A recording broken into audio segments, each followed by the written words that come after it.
This week, I had somebody send me a newsletter that I'd written in 2001 that they had saved in their inbox. So if that doesn't prove that email can build real, lasting community, I don't know what does. Let's get into it. Side Hustle Suitcase, unpacking tips, tools, and strategies to help you grow your business and create the life you want, with your host, Paul Gowder. Welcome back to the Side Hustle Suitcase, where we're going to unpack the tips, tools, and strategies that I've used over these last 30-something years to build your business and to create the life you really want. Today, I want to talk about something that gets overlooked so many times when people are trying to build a following and build a business, and that's email. Your email is not just a bunch of subscribers in your dashboard. You need to look at more than just your open rates, your click-through rates, your conversions, your unsubscribed. Your readers are part of your community. And I think sometimes we forget about that and we just think about sending them messages, shouting at them like we're Amazon or Best Buy and just throwing stuff at them. The people that are reading your emails, they may never join your Facebook group or join our new Mighty Networks. They may never comment on a post on social media. They might not even ever reply to an email, but that doesn't mean that they don't feel connected. And it definitely doesn't mean they don't feel like part of what you're building. And they'll follow you for years. And I got reminded of that in a really big way this week. I'm still blown away that he wrote me back and said, "Hey, thank you so much for what you do. I've been following you for a long time," and attached like 4 or 5 emails, all from the 2001 time period. It was weird because I'm reading those emails and I don't even remember the software I was using at the time. This is a long time ago. Crazy. It just stopped me. And I didn't know what to think.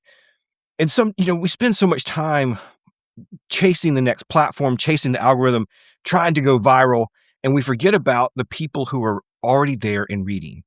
So this is about relationships. This is about building real community. And this hit me at a perfect time because literally that morning me and my ChatGPT were going at it, and we were working on trying to figure out what the lifetime value of an email subscriber is. And so, because I'm wanting to do a little more paid campaigns, because remember, even with a big following, nobody knows who you are. So you got to continue marketing yourself. That's a whole nother show probably.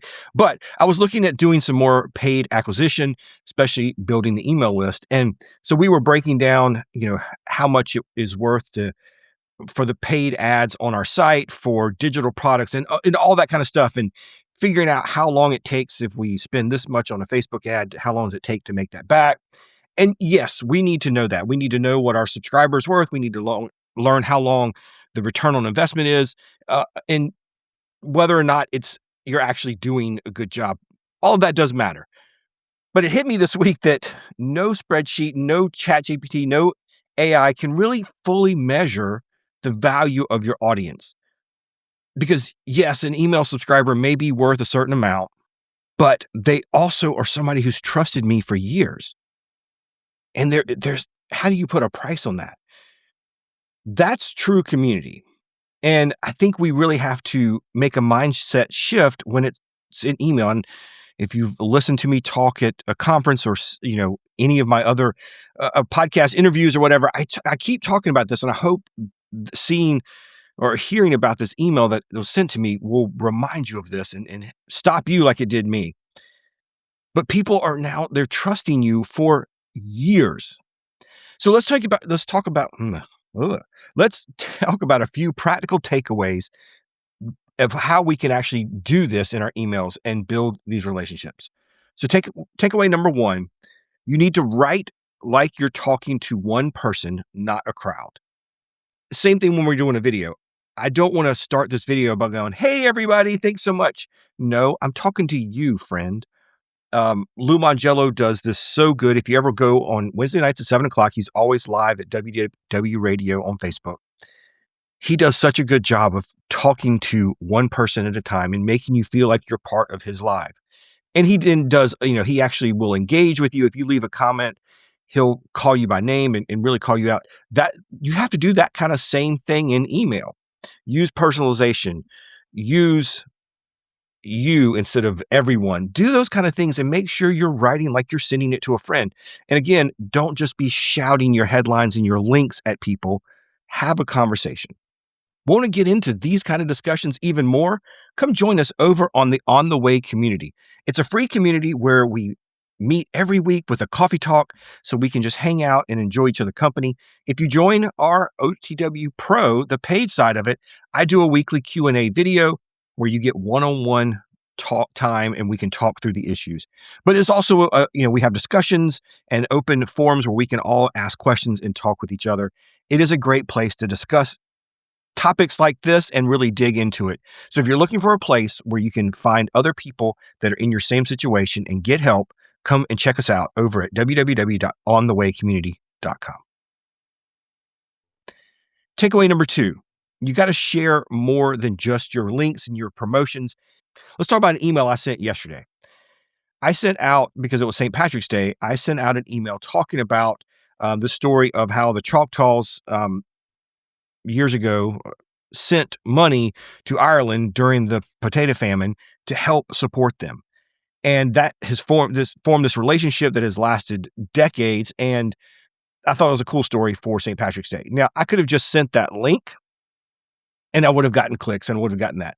But you have to add your perspective. AI can generate an email that will tell people to go read that article. AI can write that article for you. What they can't do, or you have to help it do, is add your perspective, the reason why you think it's important, because that's what people are following you for. They're not just following you because of the link you're sending out or the content you're pushing. They're following you for your perspective and your takeaways from this. So remember that. And yes, your email has to contain incredibly valuable content every time you send it, but then also you have to put your take on it and be relatable in these emails. Number 3, invite interaction, but we can't depend on interaction to validate whether or not your email is successful. This one matters because I talk about this all the time. Replies are great, clicks are great, open rates are great, but making sure that they are actually engaging with you and replying to you, I think, is one of the most valuable things. But like this guy, he's been reading my email since 2001, never replied until now. I probably would have just looked at his account and just seen that he was opening emails for years and years and years, and not, if I just looked at the dashboard and not thought he was a super valuable customer, because the numbers don't tell you that. So yes, ask questions. Yes, invite replies. Just make sure that that's not the only thing you're using to judge if your email is successful. Takeaway number 4, you have to think long-term and not just email to email, campaign to campaign. We want to optimize our welcome sequence and understand our opens, understand our offers, do all of that. But remember, email is a long game. We're talking about building relationships. When I was doing those ChatGPT numbers, the lifetime value, and, it was worth, I could turn a return on investment in 6 to 9 months by spending this much money. Yes, that's great. But what if somebody stays subscribed for 2 decades? You got to really take that into account. And so you need to think about that when you write your emails and how often you're sending. Play the long game, because the trust will compound on itself. Consistency, being relatable, talking to that person, it's all going to compound over years and years, not just months and months. So I want to leave you with this. Your readers are part of your community, even the quiet ones. Even the ones who may never join your group, your community. They may never hit reply or share or show up on a live stream, but they're going to keep opening. They're going to keep reading. They may even forward it to people. Don't take that lightly. Write like you want to build a relationship, because we're in the relationship game. Years from now, you may find out your emails mattered more than you ever realized, because that's awesome. I want to talk with him more, because that's just incredible. So I hope that gives you a little something and a little more perspective on how important email is. So thanks for watching. Thanks for being a part of the Side Hustle Suitcase. I'll see you next week.